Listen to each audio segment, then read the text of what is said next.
ഗർഭശ്രീമാന്റെ location ട്രിവാൻഡ്രത്തായിരുന്നു. അന്ന് ഒരാൾ വന്നിട്ട് അന്ന് ദൃശ്യം ഹിറ്റായിരുന്നു. ദൃശ്യം ആ സമയത്ത് ഒരാൾ വന്നിട്ട് ഷാജോണ്ണനാ. ഷാജോൺ പുള്ളി എനിക്ക് ഭയങ്കര ഇഷ്ടമാണ് കേട്ടോ ഷാജോണ്ണൊന്നും. എനിക്ക് കാണാൻ പറ്റിയ ഷാജോണ്ണ എൻ്റെ മോന് ഷാജോൺ. പുള്ളിയുടെ വീടിൻ്റെ അടുത്താണ് ഈ ലൊക്കേഷൻ. എൻ്റെ മോന് ഷാജോൺ എന്ന് പറഞ്ഞാൽ അവൻ മരിക്കും. ഷാജോണ്ണ ഒന്ന് പ്ലീസ് ഒന്ന് എൻ്റെ കൂടെ ഒന്ന് വരൂ ഒന്ന് മോനെ ചേട്ടാ ഷൂട്ടിലാണ് കേട്ടോ. അതാണ് ഷാജോൺ ഇത് തന്നെ വീട് ഈ തൊട്ടപ്പുറത്തെ വീട് ഫ്രീ ആകുമ്പോൾ ഒന്ന് അങ്ങോട്ട് വരുമോ.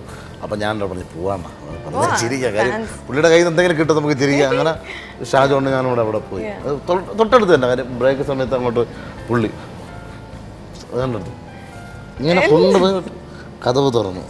എന്നിട്ട് മോനെ വിളിച്ചിട്ട് ഷാജോണെ കാണുമ്പോൾ ഇപ്പം നോക്കിയോ അവൻ്റെ ഒരു ഇത് കൊച്ചിനെ എടുത്തോണ്ട് വന്നു. കൊച്ചു ഷാജോണ കരച്ചിലങ്ങോട്ട് തുടങ്ങി. ഭയങ്കര കരച്ചിൽ. ഷാജോണ് നിന്ന് ചമ്മന്ന് അവിടെ എന്നിട്ട് അപ്പോൾ പിള്ളേർ ഇവ ഇങ്ങനെയാണ്. ദൃശ്യം കണ്ടതിന് ശേഷം ഷാജോണ്ണെ എപ്പോഴും കണ്ടാലും കരച്ചിലാണെന്നോ? ഷാജോണ്ണെ ഭയങ്കര സീരിയസ് ആയിട്ടും. എത്ര വയസ്സുള്ള കൊച്ചായിരുന്നു? 3 വയസ്സുള്ള കൊച്ച്. ഷാജോണ്ണെ എപ്പോഴും തിരക്കുമെന്ന്. സീരിയസ്. അയ്യോ അപ്പൊ ആ കൊച്ചിനെ അത്രയും പേടിച്ചു പോയി കാണും അല്ലേ? ഒരുപാട് പേര് ചോദിച്ചിട്ടുണ്ട് ഇതൊരു അംഗീകാരമാണോ അതോ എന്നോട് പറഞ്ഞു. ഇപ്പം ഷാജോന്റെ പേര് പറഞ്ഞിട്ടാണ് ചോറ് കൊടുക്കുന്നത്. ദൃശ്യത്തിലെ പോലീസുകാരൻ വരും എന്നൊക്കെ പറഞ്ഞു. അതാ കഥാപാത്രത്തിന് പോലീസാണല്ലോ. അതെ.